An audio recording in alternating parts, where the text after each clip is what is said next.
مت مانگو کسی سے کچھ، جو کہ مانگنا اللہ سے مانگو، مانگو اللہ سے، انسانوں سے مت مانگو جو مانگنا ہے۔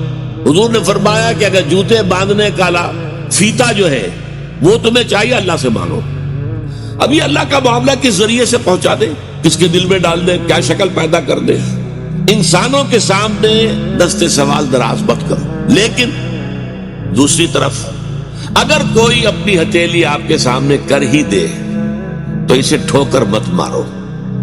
اس نے عزت نفس جو ہے اپنی ہتھیلی پر رکھ کر آپ کے سامنے رکھ دی ہے۔ آپ اگر نہیں دینا چاہتے نہ دیں، ٹھیک ہے، لیکن ڈانٹنے کا آپ کو حق نہیں۔ بلکہ یہ بھی آیا ایک حدیث میں کہ تم دو، کچھ نہ کچھ دو، سائل کا ہاتھ خالی نہ لوٹاؤ۔ یہاں تک ایک حدیث میں الفاظ ہیں سائل کو ضرور دو، خواہ وہ گھوڑے پر سوار ہو کر تمہارے پاس آیا۔